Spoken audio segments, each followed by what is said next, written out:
La blockchain est une technologie clivante. On a d'un côté ceux qui se sont vraiment intéressés à cette technologie, qui en sont souvent devenus des fervents défenseurs, et d'un autre côté, on a ceux qui sont allergiques à cause probablement de la connotation un peu trop spéculative autour de ce terme. Mais la blockchain, ce n'est pas que de la spéculation, il y a beaucoup de gens qui diront que c'est révolutionnaire, et je fais partie de ces gens. Mais le problème, c'est que c'est pas si évident que ça d'expliquer et même de comprendre en quoi c'est révolutionnaire. Innovante, oui, c'est assez simple à comprendre, mais est-ce que c'est une innovation gadget ou est-ce que c'est vraiment une révolution? Je n'ai pas trouvé de démonstration suffisamment convaincante sur internet, alors j'ai essayé de construire ma propre argumentation. Une argumentation qui se veut simple, méthodique et qui permette à n'importe qui de voir la blockchain comme je la vois, c'est-à-dire comme une technologie qui pourrait profondément changer notre société et de manière très concrète. La blockchain, c'est comme une grosse base de données qui enregistre toutes les interactions entre les utilisateurs. Quand deux personnes s'envoient de l'argent, se font une promesse ou donnent leur accord en utilisant la blockchain, toutes ces interactions sont enregistrées dans cette base de données. Ça peut paraître assez simple comme fonctionnalité, mais ça devient absolument révolutionnaire quand on ajoute deux caractéristiques de la blockchain. La première caractéristique importante, c'est que pour interagir avec la blockchain, il faut produire une signature cryptographique. Cette signature sert à vous authentifier, elle est produite avec ce qu'on appelle une clé privée, c'est comme un mot de passe que seul vous connaissez. Et ce qui est intéressant avec ces signatures, c'est que contrairement aux signatures manuscrites, il est absolument impossible de falsifier une signature cryptographique. Quand un message est signé avec une clé privée, on est sûr et certain que c'est bien la personne qui connaît la clé privée qui est derrière le message. Évidemment, sauf si cette personne s'est fait voler sa clé privée ou est contrainte physiquement de signer le message. C'est une limitation sur laquelle on reviendra en fin de vidéo. En tout cas, ces signatures cryptographiques sont infalsifiables, et ça c'est déjà très intéressant. Une deuxième caractéristique essentielle de la blockchain, c'est qu'elle est décentralisée et immuable. Ça veut dire que personne ne peut modifier ou supprimer les données qui ont été inscrites. Si vous comprenez ce que je viens de dire, vous pouvez comprendre en quoi la blockchain va être une révolution. Tous les autres termes, que ce soit proof of work, registre distribué, vous pouvez les oublier, il n'est pas nécessaire que vous les compreniez pour comprendre la réelle utilité de la blockchain. La blockchain, c'est tout simplement une base de données qui sauvegarde toutes les interactions entre les utilisateurs, avec des processus de cryptographie infalsifiables qui permettent aux utilisateurs de s'identifier, et qui fonctionnent d'une certaine manière qui fait que personne ne peut compromettre, falsifier ou modifier cette base de données. Ok, ça déjà, faut bien le comprendre. Ça, c'est vrai pour toutes les blockchains, que ce soit Bitcoin, Ethereum ou toutes les autres. Mais il y a une autre caractéristique qui est importante et qui est propre à certaines blockchains. Cette caractéristique, c'est la programmabilité. C'est une caractéristique introduite par Ethereum et ça permet en gros d'automatiser les interactions entre les utilisateurs. Par exemple, imaginons qu'à la fin du mois, les salaires sont directement versés aux employés si et seulement si ces employés ont bien pointé matin et soir tous les jours et si l'employeur n'a pas engagé une poursuite judiciaire contre cet employé. Ça permet donc d'automatiser des transactions comme celle-ci sur des conditions. Dans l'exemple que j'ai donné, ça permet d'éviter que l'employeur ait à déclencher les virements à la main. Bon, mais oui, l'automatisation, ça marche déjà, on pouvait faire ça avant. Oui mais non, avec la blockchain, on peut le faire de manière décentralisée, sans passer par aucun intermédiaire, par aucun système qui appartiendrait à qui que ce soit, et ça, c'était absolument impossible avant la blockchain. Ok, gardons juste ça en tête, c'est que sur la blockchain, on peut automatiser nos interactions, et on appelle ça des smart contracts. Ces smart contracts permettent de faire plein de choses, ça peut être des interactions simples, comme j'ai décrit, mais également des interactions très complexes. Ce sont notamment les smart contracts qui permettent l'apparition des actifs numériques, dont vous avez probablement entendu parler sous le nom de tokens fongibles ou crypto-monnaies, crypto-actifs, ou encore sous forme de tokens non fongibles ou NFT. Les smart contracts permettent entre autres de créer des actifs numériques qui sont des actifs qui sont digitaux, rares, infalsifiables et échangeables facilement entre les utilisateurs.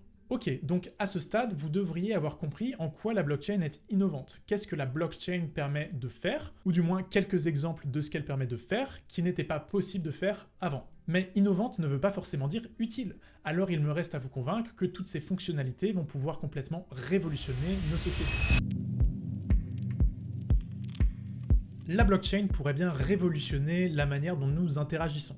Alors je ne vais pas simplement énumérer des cas d'usage les uns après les autres, on va essayer de dézoomer et d'avoir une vision globale des tendances qui vont découler de cette technologie.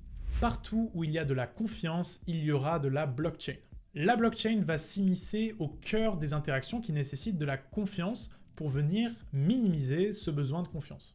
En gros, chaque fois qu'il y a une interaction entre différents agents, ça peut être des particuliers, des professionnels, des entreprises ou des institutions. La blockchain sera là chaque fois qu'il existe une possibilité que l'un des agents triche, fraude, mente ou ne respecte pas ses engagements.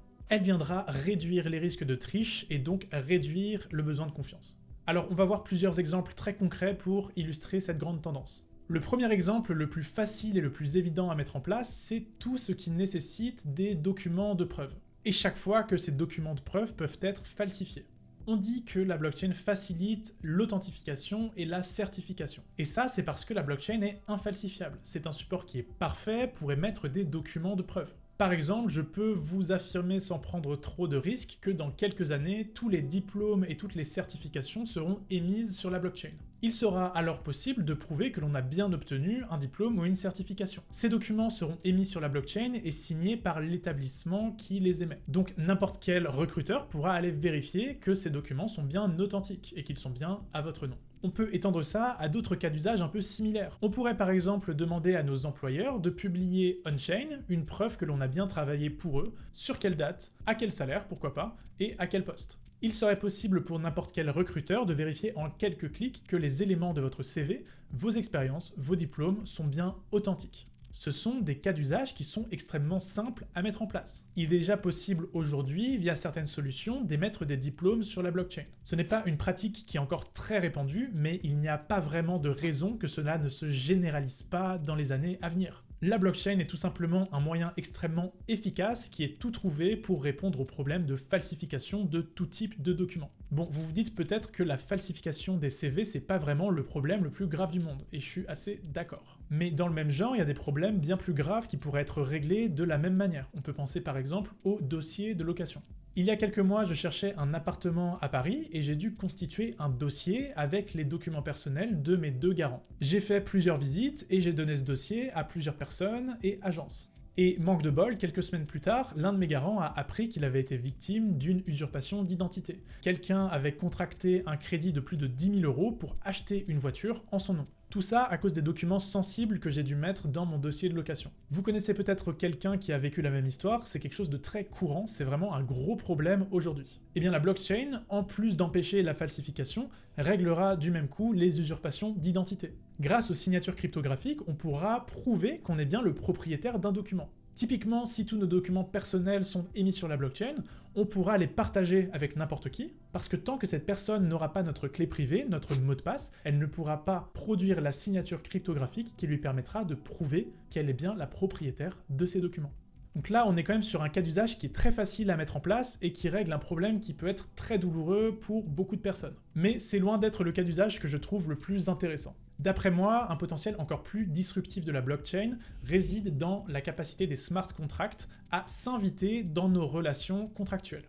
Et ce, pour réduire drastiquement le besoin de confiance pour contractualiser. Bon, déjà, la blockchain, vous savez que c'est un registre public dans lequel on inscrit toutes nos actions, tout ce que l'on accepte de manière immuable et infalsifiable. Cela signifie que quand on accepte les termes d'un contrat et qu'on le signe sur la blockchain, on ne peut plus nier avoir accepté les termes de ce contrat. De même, quand on fait une action et qu'on inscrit on-chain, on ne peut plus nier avoir effectué cette action. Bon, déjà ça c'est intéressant, car la blockchain va pouvoir garder des traces des consentements et des interactions entre 2 personnes qui font un contrat, et cela pourra être utilisé facilement à titre de preuve s'il y a un conflit. Mais en plus de ça, de manière beaucoup plus intéressante, on va pouvoir utiliser les smart contracts pour automatiser certaines parties des obligations contractuelles. Typiquement, les paiements, les transferts de valeur. Certaines catégories d'actions, certaines catégories d'obligations contractuelles vont pouvoir être automatisées de sorte à ce qu'il ne soit tout simplement pas possible de ne pas remplir ces engagements. Bon, encore une fois, ça vous paraît peut-être un petit peu abstrait, donc donnons un exemple. Typiquement, tout ce qui est prestation de service entre 2 entreprises ou entre un indépendant et une entreprise. En général, lors d'une prestation de service, le prestataire va effectuer la prestation et le client va payer une fois qu'il a profité de la prestation.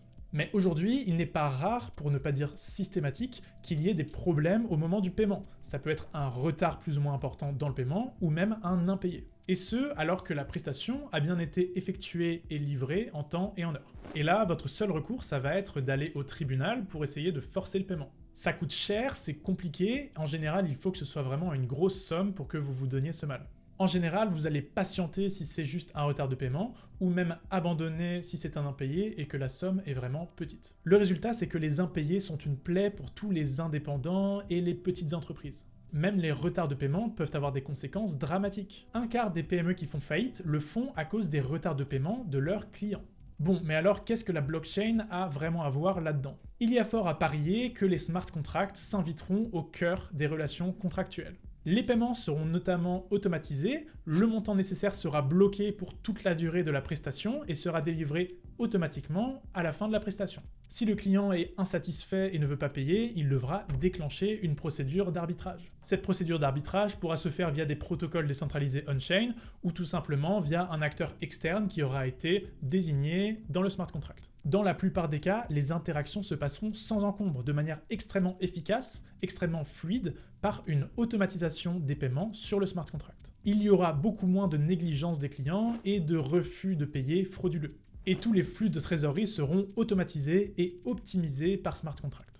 On pourrait aller encore plus loin et imaginer que cette technique de contractualisation par smart contract permette d'établir des prestations de services avec des personnes aux quatre coins du monde. Des personnes qui ne sont pas sous la même juridiction, et même peut-être des personnes que vous ne connaissez pas. Vous n'aurez pas besoin de confiance pour contractualiser avec qui que ce soit, car les termes du contrat seront automatisés dans le smart contract et un processus d'arbitrage impartial sera encodé également dans le smart contract. La blockchain s'invitera tout simplement dans énormément de transactions contractuelles et les rendront beaucoup plus trustless. Si vous n'êtes pas encore convaincu, on peut donner encore un exemple extrêmement concret, celui de la location de logement. La relation contractuelle entre un propriétaire et un locataire pourrait être extrêmement facilement automatisée dans un smart contract.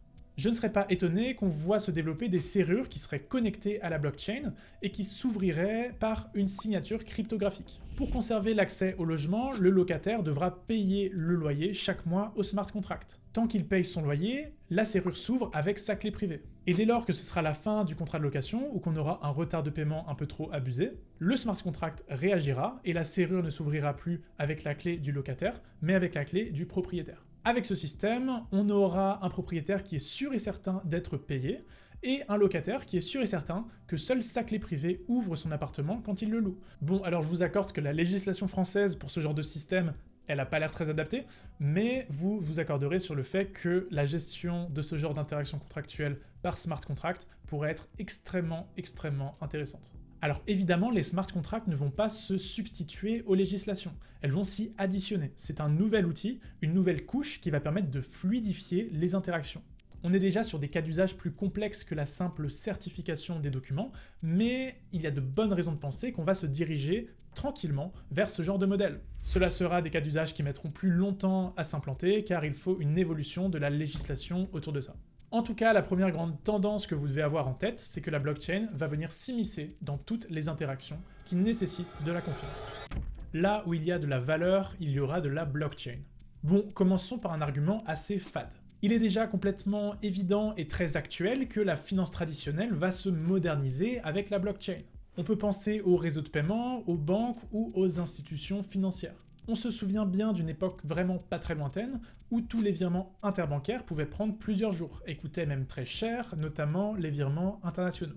Et bien la blockchain, qui permet des transactions ultra sécurisées, trustless et presque instantanées à moindre coût, est évidemment une innovation qui va venir remplacer l'ancien système. Ce n'est vraiment pas un secret que la blockchain va amener des gains de rapidité et d'efficacité monstrueux dans la finance traditionnelle. Mais bon, on se fait un petit peu chier, je vous dis que la blockchain est révolutionnaire, et là je viens vous parler de juste améliorer la finance traditionnelle. Pas ouf comme révolution. Non, mais si je vous parle d'échange de valeurs, c'est parce qu'il y a une vision beaucoup plus funky et plus intéressante à avoir. La blockchain permet à n'importe qui de créer facilement des actifs numériques, des véhicules de valeur infalsifiables et facilement échangeables. Vous pouvez tokeniser n'importe quoi. Typiquement, vous pouvez tokeniser des promesses ou des services futurs. Et ça, c'est tout bête, mais en tant qu'individu ou en tant qu'entreprise, ça va vous donner accès à des possibilités qui étaient impossibles jusqu'à maintenant, et notamment à des nouveaux moyens de financement. Si vous voulez créer une entreprise, vous pouvez maintenant vous financer en émettant des tokens qui vont représenter les services futurs de votre entreprise.